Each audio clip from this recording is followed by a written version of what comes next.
So yeah, my neighbors built their fence on my land. And I didn't yell, I didn't sue. I just made their entire backyard completely useless. And the wild part? They basically forced me to do it. I've owned my place for a little over a decade now. Small corner lot. Nothing fancy. White siding starting to fade a bit. Creaky wooden porch that complains every time you step on it. But the real prize was the backyard. It stretched way farther than most houses on the block. Like whoever designed the neighborhood just got tired halfway through and gave my lot the leftovers, which I wasn't complaining about. There was never a fence back there, just open grass, a few old maple trees lining what was supposed to be the property boundary. And for 11 years, nobody questioned it. No disputes, no awkward conversations, just this unspoken agreement that, yeah, this is where things end.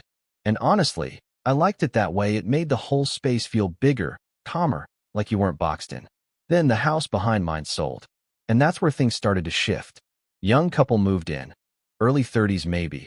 The kind of people who don't just move into a house, they rebrand it. Within days, contractors everywhere. Roof getting ripped off, siding replaced, landscaping trucks rolling in like they were prepping for a magazine shoot. I remember standing on my porch thinking, all right, ambitious, but fine. Not my problem. Yeah, that didn't last long. About 2 weeks in, I wake up to the sound of drilling. Not unusual at that point, but this time it was different, more deliberate. I step outside, coffee in hand, and there it is, a full crew installing a brand new privacy fence. Tall wooden panels, fresh cedar posts, shiny metal brackets catching the sunlight like they just came out of the box. It was clean, expensive looking, the kind of fence people post on Pinterest with captions like backyard goals. Except, something felt off. At first, I couldn't quite place it. You know that weird gut feeling where your brain is like, hey, this doesn't line up, but you can't prove it yet? Yeah, that. The fence just looked too close. Too close to my house. I brushed it off at first, figured maybe it was the angle, maybe I was overthinking it. But the next morning, it was still bugging me. So I grabbed a measuring tape. Nothing official, just a gut check kind of move, and walked out to the backyard. Now I knew roughly where the line should be, from the corner maple tree to where the boundary ran. It was always about 30 feet. I measure it. I measure again, slower this time. Still 22. That's when it hit me. 8 feet. 8 feet of my backyard was now sitting on the other side of their brand new fence. And I just stood there for a second, staring at it like maybe the numbers would magically fix themselves. But nope, still 8 feet short. So I did what any reasonable person would do. I walked over and knocked on their door. The husband answers, friendly enough at first. That kind of surface-level polite where you can't quite tell if it's genuine or just default behavior. I explained the situation, calm, straightforward. Hey, I think the fence might have been built a little inside my property line. He doesn't even hesitate. Oh no, our contractor followed the survey stakes. Just like that. Done. Case closed in his mind. So I ask if I can see the survey. He pauses, just a split second, then says he doesn't have it on hand, but reassures me the contractor knows what he's doing. Which, yeah, that's not really how that works. I keep it polite though. I'm not trying to escalate. I just ask if they'd be willing to double-check before finishing the last section. And that's when the tone shifts. He kind of leans against the doorframe, crosses his arms slightly, and goes, "We already paid for the job. And honestly, the fence looks great where it is. Not, we'll check. Not, let's figure it out. Just, it looks good, so it stays." And right there, that told me everything. This wasn't a mistake they were worried about fixing. This was a line they were planning to keep. So I didn't argue, didn't raise my voice, didn't threaten anything. I just nodded, said, all right, and walked back to my house. Because if there's one thing I've learned, the moment someone decides they're right no matter what, talking doesn't do much. You need proof. So I ordered my own survey. 2 days later, a surveyor shows up. Older guy, quiet, the kind of person who doesn't waste words because he doesn't need to. Spent about 3 hours walking the property, measuring, marking, double-checking angles, real methodical. And when he finished, he placed these bright orange flags along the actual property line, one by one, perfectly straight, and every single one of them sat a full 8 feet inside their fence.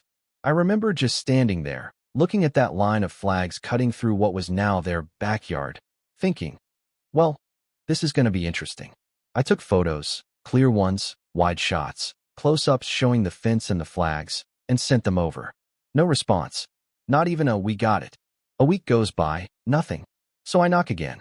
This time, he answers a little differently, less friendly, more guarded. I bring up the survey, show him the photos again, and his reaction? A shrug. A literal shrug. He tells me moving the fence would cost thousands, like that somehow makes the situation optional. Then he hits me with this gem. I mean, you've still got plenty of yard. It's not like you're using that space anyway. And I just stared at him for a second. Because what do you even say to that? So I ask him, are you seriously suggesting I just give you 8 feet of my property? And he doesn't even flinch. Fences are rarely exact. Sometimes they end up a little off. A little off. 8 feet. And then, without another word, he closes the door. Right in my face. And that was it. That was the moment the whole situation changed. Because up until then, I was willing to assume it was a mistake, something we could sort out like normal people. But that wasn't a misunderstanding. That was a decision. And once I realized that, I stopped asking nicely. Not out of anger. Honestly, I wasn't even mad at that point. It was more like clarity. Like, okay, if that's the game we're playing, then I need to understand the rules. So I went back inside, pulled up the property records, started digging, lot lines, zoning details, everything I could find. And that's when I came across something interesting. That 8-foot strip of land. Legally still mine. Didn't matter where the fence was. Didn't matter what their contractor said. Didn't matter how nice it looked. On paper, and in the eyes of the law, that land belonged to me. Which meant I could use it however I wanted, even if their fence was in the way. And that's when the idea started forming, slow at first, then clearer, sharper. Not revenge exactly. More like correction. Because if they were going to treat that space like theirs, then I was going to remind them exactly whose it really was. Just not in the way they expected. All right, let me pause the story for a second, because this is where things get interesting, not just emotionally, but legally and psychologically too. According to standard procedure, whenever a property boundary is involved, especially before installing something permanent like a fence, you're supposed to verify the survey, not just trust where someone thinks the line is. Contractors mess up, stakes get moved, assumptions get made, and once that fence goes up, it can turn into a very expensive mistake. From a legal perspective, what my neighbor did wasn't just careless, it was risky. Because building on someone else's land doesn't magically transfer ownership. That strip was still mine, no matter how nice their fence looked. Now, there are situations like adverse possession, but that takes years, not 2 weeks and a confident shrug. And here's where it gets deeper. This is a psychological trap. When people invest money into something, like a brand new fence, they become emotionally attached to being right. Admitting a mistake doesn't just mean fixing it. It means accepting loss, embarrassment, and responsibility. So instead, they double down. That's exactly what happened here. And the lesson here is, once someone chooses ego over facts, logic stops working. And at that point, you don't argue, you adapt. So yeah, once I realized that strip of land was still legally mine, everything kind of clicked into place. Not emotionally, but strategically. I wasn't trying to win an argument anymore. I was just figuring out how to use what was already mine. And the funny thing is, the solution wasn't loud. It wasn't aggressive. It didn't involve lawyers or threats or dramatic confrontations. It was quiet, deliberate, and very, very effective. About a week later, a landscaping company pulled up to my driveway early in the morning. Nothing flashy, just a pickup truck, a small excavator, and a couple of guys who looked like they'd done this kind of work 1,000 times before. No announcements, no warning, just work. I walked out, gave them a quick rundown, showed them the survey flags, those same bright orange markers now sitting there like undeniable little reminders of reality, and told them exactly where the line was. They nodded, no questions. Because to them, this wasn't drama, it was just another job. But to my neighbors? Oh, this was about to get very real. They came outside within minutes. I could feel it before I even saw them. That shift in the air when someone realizes something is happening that they don't understand and probably won't like. The husband stepped out onto their deck, squinting a bit, trying to process what he was looking at. A machine digging holes inside his fenced yard. Yeah, inside. Because that's the part that made this whole thing beautiful in a quiet, almost poetic way. The fence didn't define ownership. The land did. And the land said those guys had every right to be there. He walked over, not rushing, but definitely not casual either.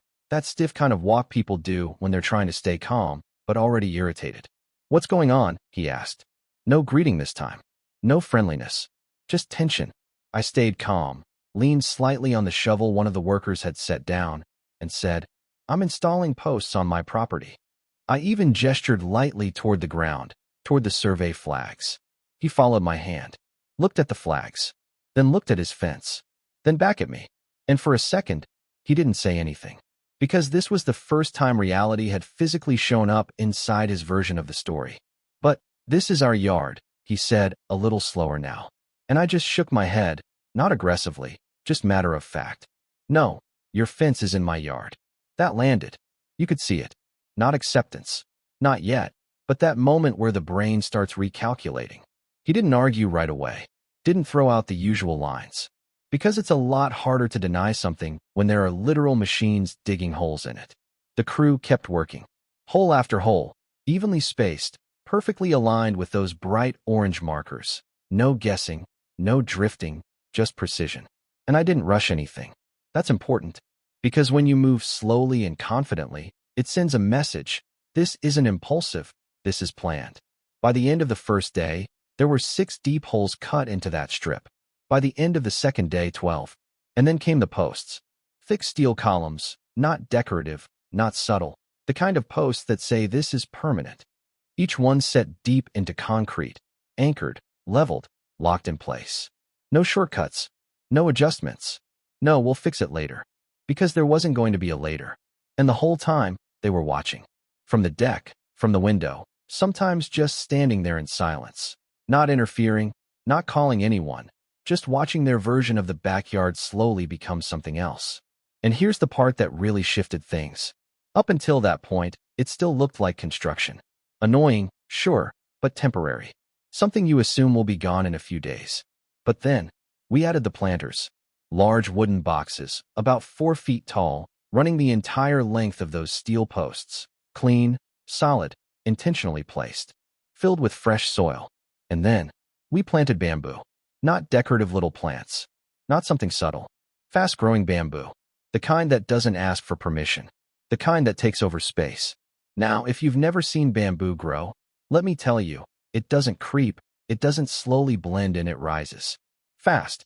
Within weeks, you could already see the difference. Green shoots pushing upward, multiplying, thickening. Within a couple of months, it was a wall.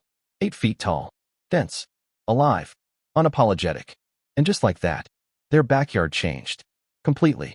That brand new deck they had built now faced a wall of green. The sunlight that used to hit their patio? Gone. Filtered through layers of leaves and stalks. The expensive landscaping they poured time and money into? Sitting in shade. All day. Every day. And I didn't have to say a word. Because the message was already there, growing taller by the week. And eventually, they came back. A few weeks after the bamboo really filled in, I hear a knock on my door. Not loud, not aggressive, just different. I open it, and there he is. Same guy, but not the same energy. No crossed arms. No leaning on the frame like he owned the conversation. Just standing there. "Hey, can we talk?" he asked. And I stepped outside. We stood there for a second, quiet, both of us looking past each other toward that wall of bamboo that hadn't been there a couple months ago. "It's kind of ruining our yard," he said. Careful with the wording. Not, "you're ruining it." Just, the situation. And I nodded. "Yeah, I can see that." No sarcasm. No attitude. Because this wasn't about gloating. This was about resolution. He hesitated, then added, "The shade, the view. It's just not what we expected." And there it was. Expectation. The idea that things would stay the way they wanted, even if they weren't built that way. So I reminded him, calmly, clearly, "Your fence is still on my land." Not louder, not sharper, just undeniable. He looked down for a second, then back up. "Would you consider removing the planters?" And that's the moment everything balanced. Because now it was a negotiation. Not a dismissal, not a shrug, a real conversation. So I gave him a real answer. Maybe, if the fence gets moved back to the correct boundary. No threats, no ultimatums, just a condition. And this time, he didn't argue, didn't deflect. didn't say it was too expensive. He just nodded and said, "Okay." 2 weeks later, the same type of truck that showed up months ago came back. Fence company. Except this time, they weren't building. They were undoing. Panel by panel, post by post, everything that had been placed wrong came down. And for the first time since all this started, you could actually see the space again. The real space. The full 8 feet that had always been there, just hidden behind someone else's decision. They remeasured. Carefully this time. Double-checked everything. And rebuilt the fence. Exactly where it should have been from the start. Right along those original survey flags. No shortcuts. No assumptions. No close enough. Just correct. And once that fence was no longer sitting on my land, I held up my end. The planters came out. The bamboo was removed. The wall disappeared as quickly as it had arrived. And slowly, the yard came back. Sunlight returned. The deck opened up again. The space felt normal. And my backyard? It got something back too. 8 feet of grass. 8 feet of space. 8 feet that had never actually left, just temporarily occupied. And the best part? No lawsuits. No screaming matches. No police. Just actions. Clear, controlled, and entirely within the rules. Because in the end, I didn't take anything from them. I just used what was already mine. So yeah, that's how it ended. No dramatic courtroom scene. No viral neighborhood meltdown. No one getting dragged off in handcuffs. Just a fence quietly moved 8 feet back to where it should have been the whole time. And a backyard that suddenly made sense again. But if you think this story is about a fence, it's really not. It's about something way more common, and honestly, way more dangerous. It's about what happens when people confuse confidence with correctness. Because if you rewind this whole situation, none of it had to happen. Not the tension, not the awkward conversations, definitely not the bamboo wall. All it would have taken was one simple decision on their part, to check, to verify, to pause for a second and say, "Hey, what if we're wrong?" But they didn't. And that's where things started to spiral. The lesson here is small assumptions can turn into big consequences real fast, especially when there's money, pride, and property involved. Now let's talk about something people don't usually think about: escalation.